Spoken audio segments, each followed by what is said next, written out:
Hello guys, welcome back to this channel. Guys, इस video में हम लोग बात करेंगे रिलायंस पावर लिमिटेड के बारे में। काफ़ी दिन हो गए इसके ऊपर बात करे हुए, फिर से आपको एक वीडियो के जरिए बताने की कुछ बात करने की कोशिश करूंगा। लेकिन शुरू करें उससे पहले रिक्वेस्ट करूंगा कि अगर आप इस चैनल को फाइनेंस मार्केट को फर्स्ट टाइम देख रहे हैं तो प्लीज़ सब्सक्राइब करके बेल आइकन को हिट कर लीजिए ताकि वीडियोज़ की नोटिफिकेशंस आपको मिलती रहें और आप सबसे पहले देख पाएँ। तो guys, Reliance power limited Friday को अगर आप देखें तो 4.50 की ओपन प्राइस के बाद 4.45 का लो बनाता है और 4.60 का हाई बनाता है। इस कंपनी का 52 वीक लो है 1.70 का और 52 वीक हाई है 5.60 का।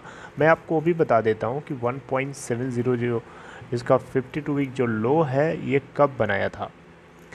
देखिए, 1.70 का इसका 52 वीक लो है जो कि 13 मई 2020 को बनाया था और हाई है इसका 5.60 का जो कि 12 मार्च 2021 को बनाया था इसी साल। तो गाइस, अगर आप देखें तो लास्ट के कुछ ट्रेडिंग सेशन में हमें इसके अंदर एक मोमेंटम दिखाई दे रहा है। लास्ट के 5 डेज़ की अगर हम ट्रेड की बात करें तो 5 डेज़ में तो आपको नज़र नहीं आएगा, लेकिन एक महीने का अगर आप देखेंगे उसमें भी आपको नहीं आएगा।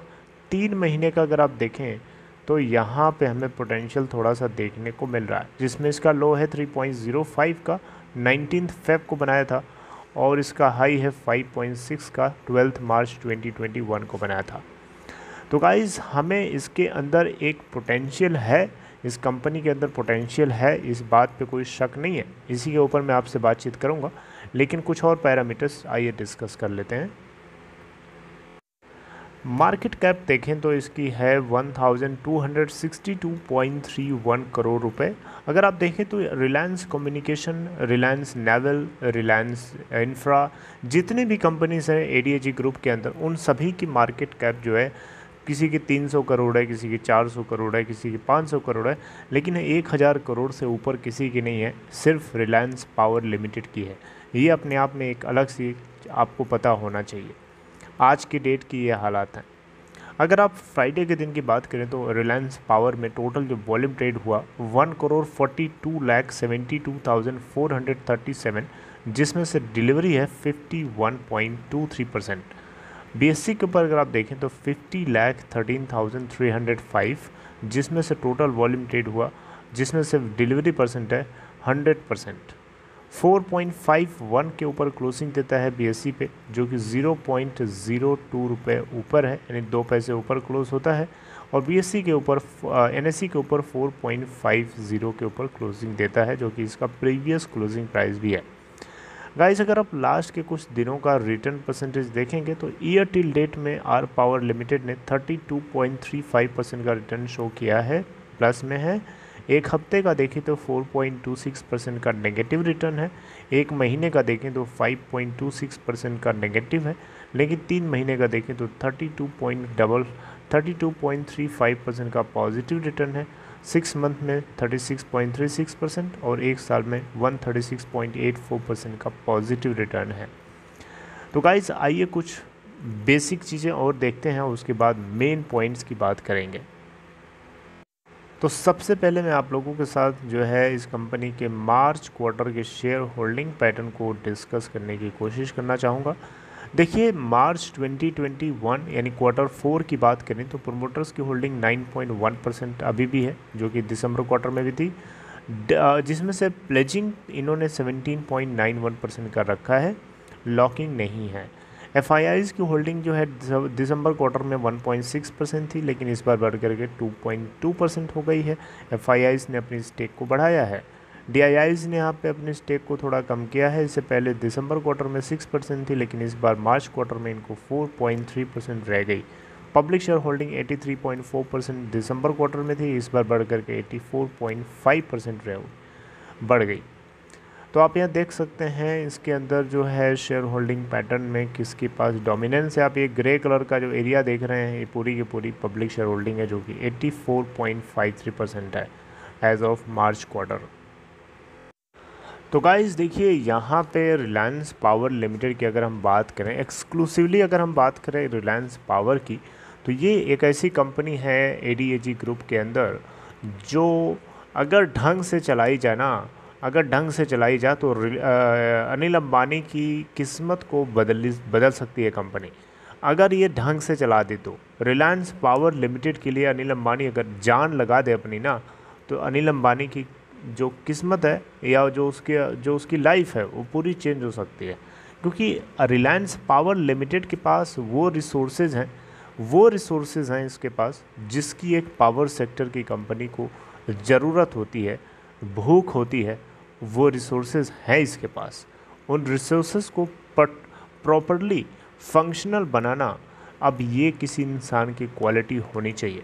अब एडीएजी ग्रुप के चेयरमैन अनिल धीरूभाई अंबानी के पास तो मुझे नहीं लगती है, लेकिन उनके बेटों के अंदर अगर हो ऐसा कुछ तो शायद ये कंपनी जो है इनके लाइफ को चेंज कर सकती है। क्योंकि इस कंपनी का जो पोर्टफोलियो है आज की डेट में वो बहुत ही लाजवाब है। इवन ये कंपनी अगर आप क्वार्टरली चेक करेंगे तो प्रॉफिट भी बुक कर रही है। अब दिसंबर क्वार्टर की बात करिए, उसके बाद Q4 मार्च क्वार्टर का अभी डेटा अपलोडेड नहीं है क्योंकि रिज़ल्ट नहीं आया है। आएगा तो आपको डेफिनेटली अपडेट किया जाएगा।